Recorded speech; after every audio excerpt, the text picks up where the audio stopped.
Everybody, this is Armastis and you're watching Armastis Live, and today's pretty special. Because we have news. Actually, the whole week's pretty special. We have some great news. I'm getting a haircut this week. And besides that, we have some Final Fantasy TCG news. Some amazing spoilers have been revealed to us, and I am excited. And I want to share this with you all. I'm sure some of you have already seen this. I found this discovery on fftcg.org, which I believe is a German Final Fantasy TCG news site, as well as through the Facebook Final Fantasy TCG fans forum, if I'm correct. There was some other news written by an individual by the name of Jared Wallace, which I did a bit of research on him, and Jared seems to have been writing some news articles in the past few years about the Final Fantasy trading card game, and so he found a few more translated spoilers for Opus 13. I'm excited. I hope you're excited. Before we jump in, I just want to remind everybody to please like, please subscribe, please follow. Also want to check in on all of you. I hope you all are doing well and you're taking care of yourselves. Mental health, always mention it. I have links down below to betterhelp.com. I am not a sponsor, not yet. Maybe one day. I would love to be a sponsor for them. Anyway, go check them out. If you are in need to ever reach out for anyone, I know myself, as I've mentioned before, I have to deal with depression, a thing that I've just had to learn to deal with my entire life, but I've learned to use it as a tool to basically help myself and help others in positive ways. And I hope you can do the same for yourself and whatever your mental health needs are. Let's see, any other thing? Yeah, I think we've covered it all. So this shouldn't be too long, but let's jump in. And I am super duper excited. And so to start us off right now is we have here, let me go ahead and adjust some of my audio there. Okay, so here's some new Opus, actually before we go into 13, Opus 14 arts. So some of this we got a little bit of a sneak peek into. For example, I think we're all familiar with this one here. I think we've seen the van. I believe that's Lilty, and I would assume that is either Gaius or Gabrynth. I don't know, I get those two confused all the time. But this one here, a beautiful work of art here. I want to say this is, I think this is Balthier. I could be wrong. Let me know what you all think, who this is. We think this is possibly a character out of, also could be Final Fantasy XII. I don't know. Let me know what you all think. Excuse me. So we have Van here. Of course, we got the reveal that Van, Zidane. Zidane is going to be a wind water monster. Forward. Oh my gosh, my Yu-Gi-Oh terminology. I'm getting them confused all the time. Final Fantasy. I'm getting better at it. Forward. Not sure yet on the power. Of course, the ability, I don't believe. We'll scroll up here in a bit. I can't remember if it was shown. And of course, we have these other two, which I believe were already revealed to us. So I think the only new one that I can't quite remember was this one, and I think maybe this one. But these cards look amazing. Let me know what you think, what you're looking forward to out of Opus 14. And I think 14 is hopefully to be out around July, but we'll see, right? The pandemic has caused delays in a few things, so we'll see. Now, moving on to 13. Oh my gosh. So much of 13 looks incredible. I am so excited. First off, this right here. This beautiful work of art here. I am not sure who this is. I don't know if this is Chilinka or if this is Realm. Maybe when we scroll up, we'll find a little bit more information on this one. Maybe. We'll see. But the art, of all the cards so far that I've seen, I want this one. This one more so than all of them. And then I think my second contender is probably going to be a toss-up between Lightning, because this Lightning one looks incredible, or this one here. Whoever this one is to be. Let me know who you think this character is. So yeah, we have, of course, Rinoa here. I don't believe I remember seeing Rinoa. This beautiful art right here. I'm curious if this is going to be a summon. I would love to see more light and dark summons, which I think would be amazing, or even mixed element summons. Maybe we'll get some of those, as well as light, dark, and mixed element monsters I'd like to see as well. I don't believe there's too many right now that exist in the game. Again, possibly, I don't know if this is Gaius or Gabrianth. I don't know. Let me know who you all think this might be. We have Wind Lightning here, so that's the one that I don't remember seeing. Of course, a Fire Ice forward right here. Looks incredible. I'm pretty sure this is going to be a forward as well.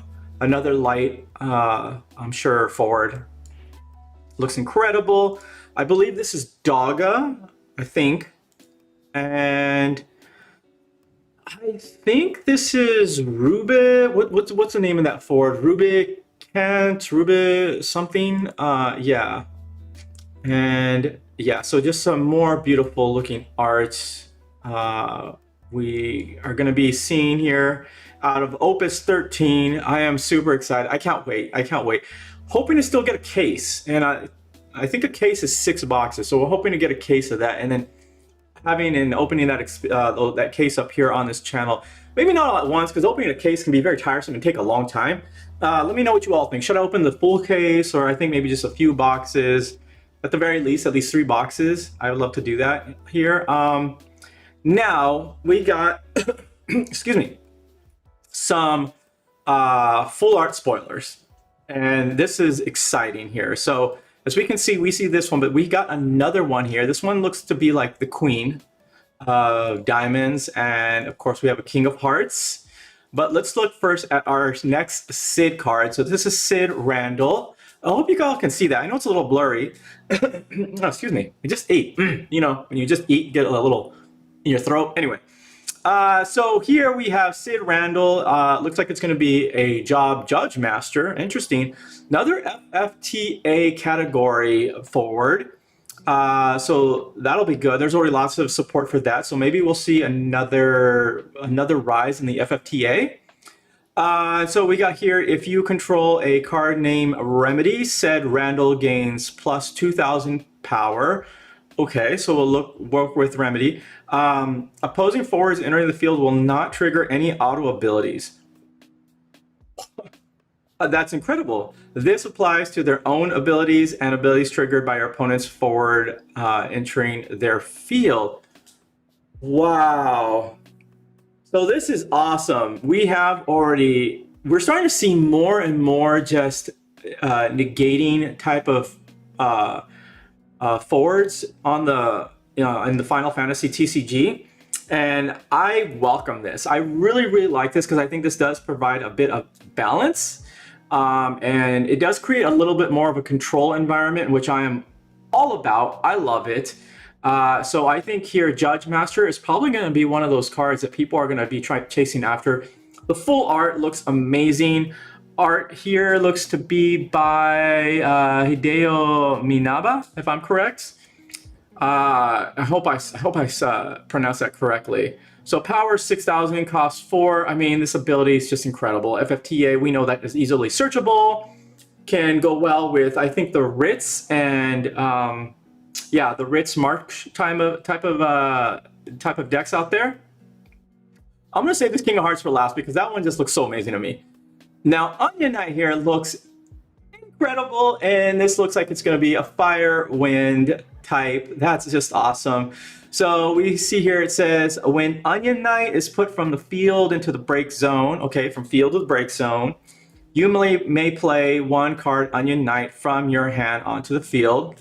That's awesome. It's 9k power for cost 4. We all know that is super easy to do.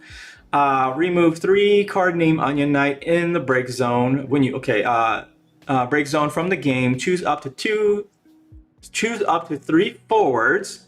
All right, removing 3 Onion Knights. We're choosing 3 forwards and deal them 9,000 damage. You know what this reminds me of?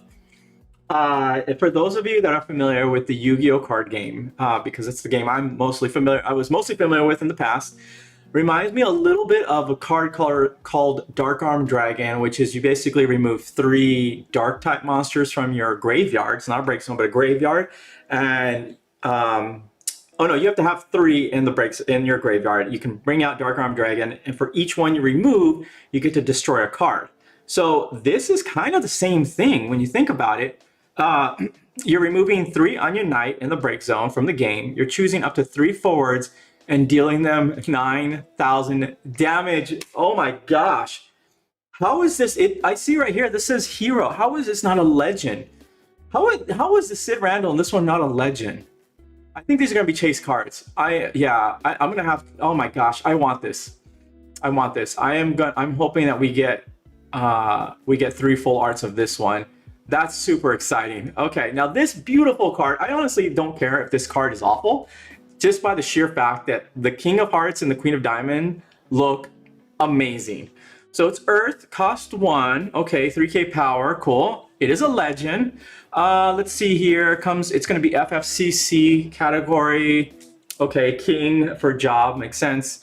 When Leo enters the field, place 1 kingdom counter onto Leo for each category FFCC character you control. Interesting. Okay, not hard to do. Let's see. So cost 1 and dull, remove X kingdom counters from Leo. Okay. Choose 1 forward other than card name Leo, light or dark, in your break zone. If its cost is X, play it onto the field. You can only use this ability during your turn and only once per turn. Not too bad. Not too bad. So free forward, essentially just a free forward. Wow, oh my gosh. So as we all know, to get FFCC cards, and I think it's just characters. Yeah, just characters. So forwards or backups onto the, onto the field, onto the play zone, is not difficult. Not difficult at all. So I could see very easily getting 3 or 4, I think on average. And then, unless you play heavy backup FFCC, which is also not a big deal. But we'll say 4 on average you get out there. And then you're going to be able to just bring out a 4. Is it if its cost is X, play it onto the field. Okay, it has to be exact. So if there's exactly 3 or exactly 4 counters on this card and you use the ability here, you can bring out a forward of cost 3 or 4, 5, 6, 7, 8, 9, however many counters you have on it. That is amazing. That is fantastic. Wow. Okay, and so this is Leo. So this one's Leo. I wonder what the other one is then. That's cool. Okay, that is cool. So let's see here. Okay, of course we have some more here, but we have now another one. Cain is shown to us here. So this is, okay, another 4, category 4, Dragoon, Job Dragoon, has haste. Let's see, when Cain enters the field from your hand, place 1 brainwashing counter on Cain. So we're gonna see a lot of counters, it seems, on Cain, okay. When Cain is put from the field into the break zone, if a brainwashing counter is placed on Cain, okay, it's placed on Cain, play Cain from your break zone onto your opponent's field. Oh, interesting. Okay, I see. Its cost 2, it is 9k power. There has to be a downside, as we all know, though, if went for these lower costs, 9,000 power type of forwards, especially in perhaps more aggressive type of, okay, so this looks like it's going to be very aggressive. It's got haste. Let's read this second part again. Okay, I have to read this again. I have to think about this. So when Cain enters the field from your hand, okay, boom, boom, okay. Place 1 brainwashing counter on Cain. Okay, Cain's going to get 1.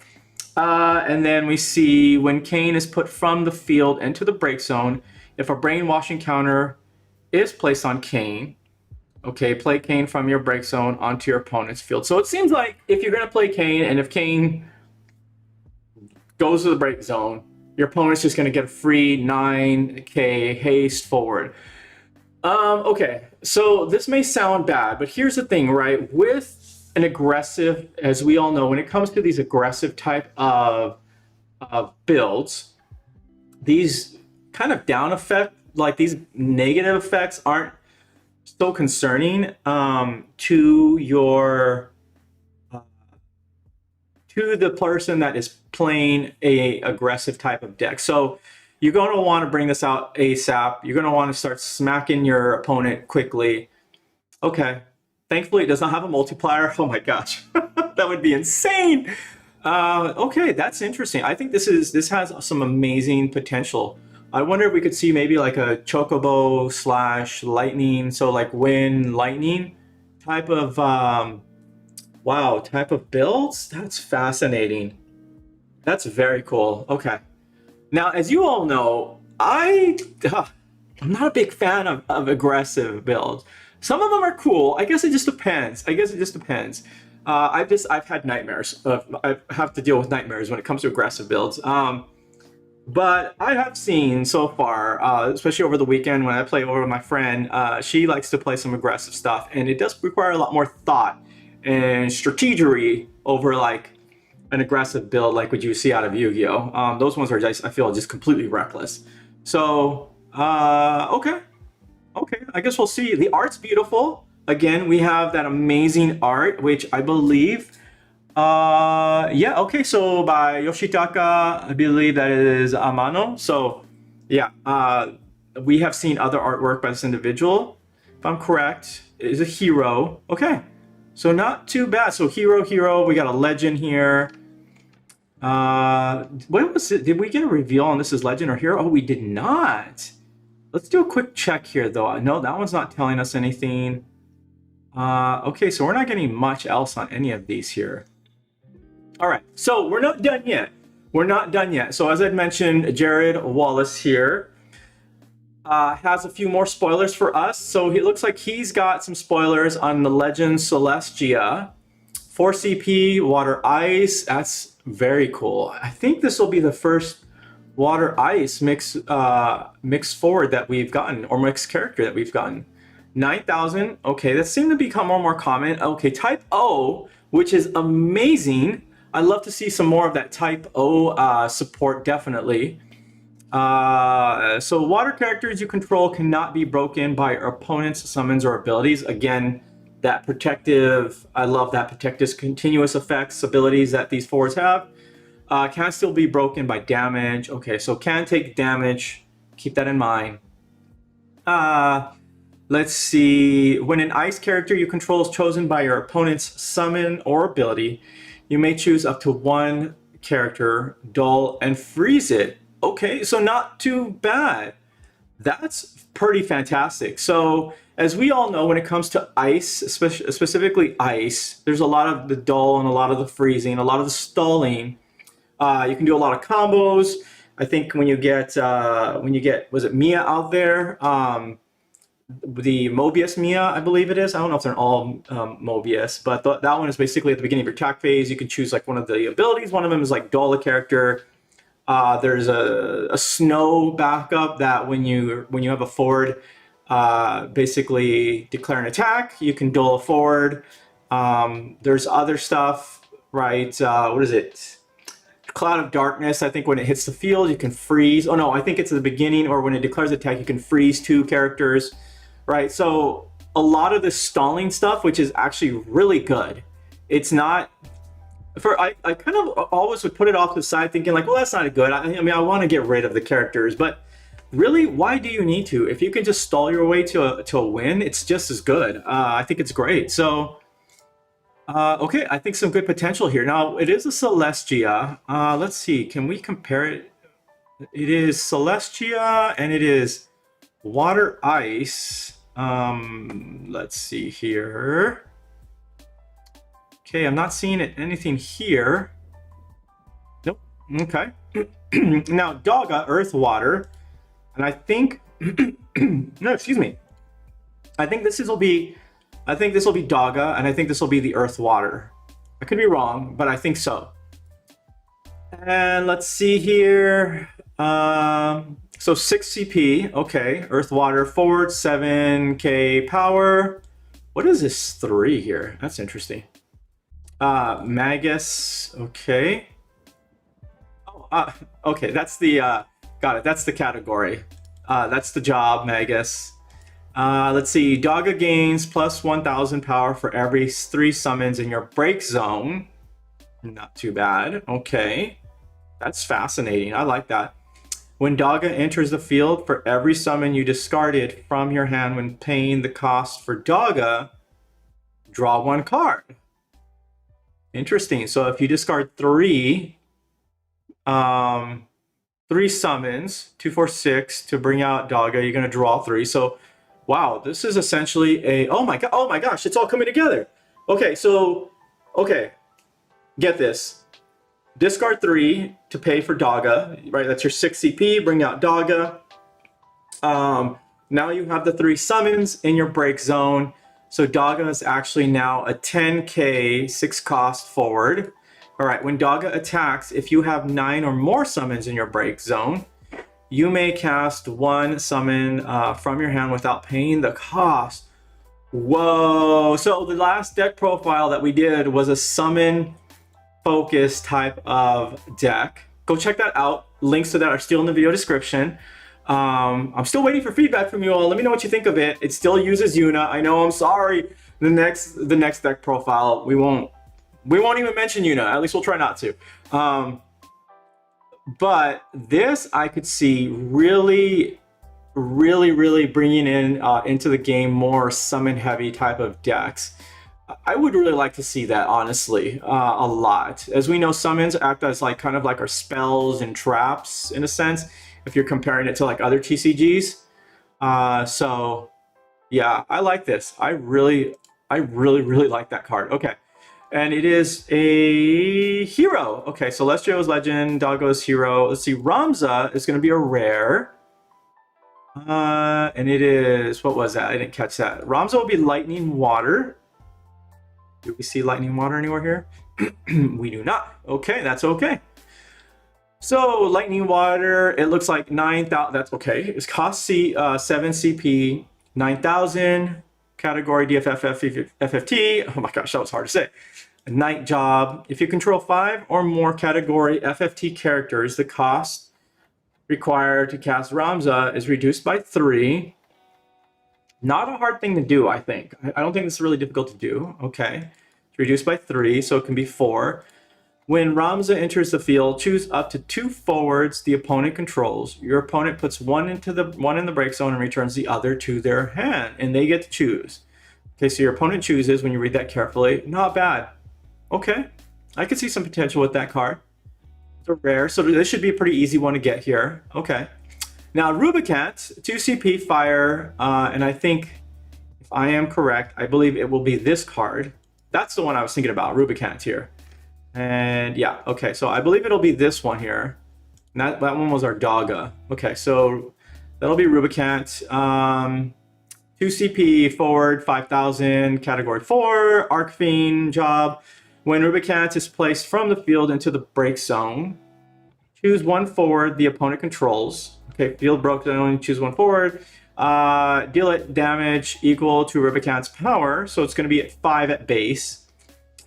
Damage 3, so if you receive 3 damage, Rubicat gains 3,000 power. Oh, so about, depending on the kind of deck you're going up against, maybe early on if you're going against a crazy aggressive, this will be immediately given to you. If not, mid to late game, Rubicat's just going to be a 2 CP 8k power forward. Not too bad. Okay, okay. It's only 2 CP. Yeah, I can see some really insane potential with this, and it does 8,000. That's not bad. That's really good, actually. Wow, that's really good.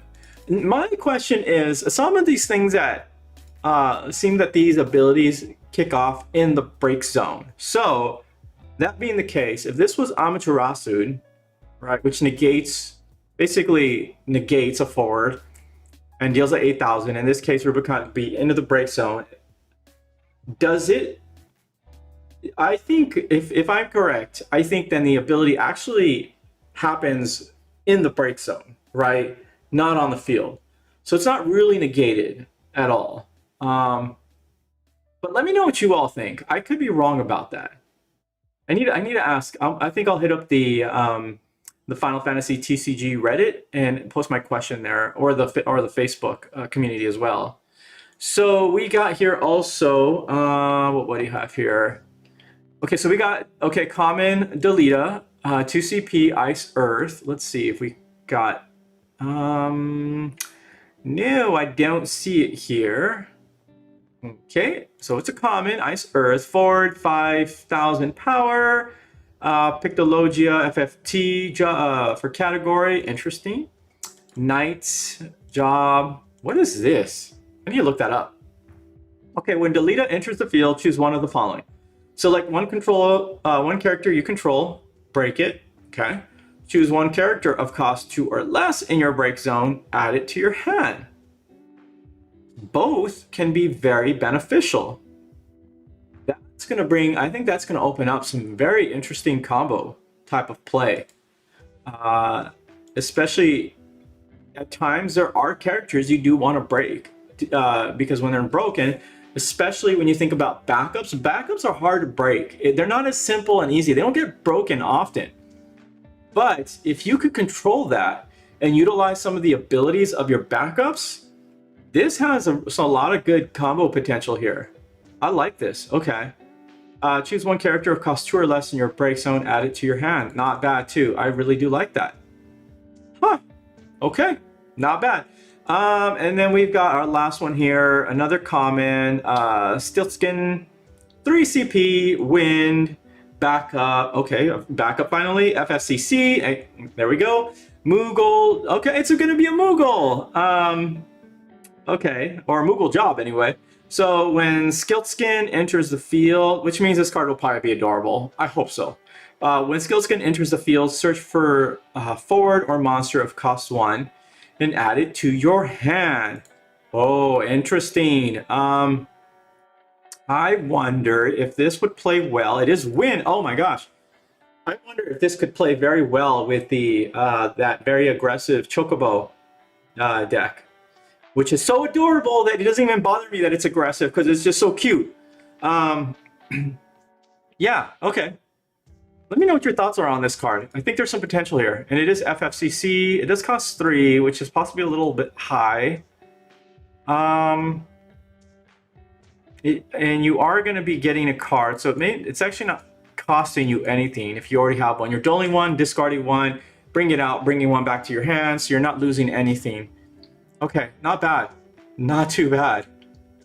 That's amazing. Well, thank you, Mr. Jared Wallace. That's amazing. All previous, I'm just reading down here, all previous information about Opus 13 you can find in our news article. Let's see if we get any other information here. Now this is in German. We're going to use my fancy Google Translate here. So again, March 26th is when we expect 13 will be the 13th set of the TCG. Okay. Have we gotten any word yet on the pre-release? Let me know in the comments if we've gotten any words yet on the pre-release of this set, because I do want to get my hands on the pre-release stuff. Oh, there we go. Never mind. Oh, okay. Never mind. Well, if you all know of anything that hasn't been said here, let me know. So much information about the pre-release kit is not yet available. And then the foil art promo, we do not know. The pack of sleeves, lightning. Okay, so it'll probably just be the lightning. The cover art is included. I love the cover art to that lightning. It looks incredible. It's funny. I never cared for lightning in the games, but in the TCG, I mean, she's fantastic. I think that's where she really shines, in my opinion. I just wasn't a fan. Just in case any of you out there are wondering, I hate 13. No, 13 wasn't really my thing. I think I think they put too much. I think well, in fact, the creator of Lightning did say that he was a big lover of Lightning and was trying to push Lightning to be like, kind of like the face of Final. I think he said like wants her to be kind of like the mascot or something of Final Fantasy, but yeah, she's cool. I mean, she's cool. Okay. Anyway, I like her better in TCG is what I'm getting at. So, okay, we get some more new cards here. Let's see, other possible artworks. Already in Opus 13, we encountered artwork from a Dissidia NT Anniversary campaign, well known. Illustrators from other games related to Final Fantasy or similar were allowed to draw the main characters of each Final Fantasy title represented in Final Fantasy NT. We already saw Bart's in Opus 12. Lightning has also been shown for 13. According to the list of illustrators is set, it can be concluded that again, this grandiose artwork is grabbed. Nice. Nice. So it will be realistic that we would see the following artworks in the TCG. Onion Knight, okay, by Miki Yamashita, and then Ramzaf by, I believe that's Jin Kobayashi. Hope I said that correctly. Artwork drawn for the 4th anniversary. Okay, yeah, okay. Please note that this is so far speculation, not official information. Fair enough. We'll take that all with a grain of salt.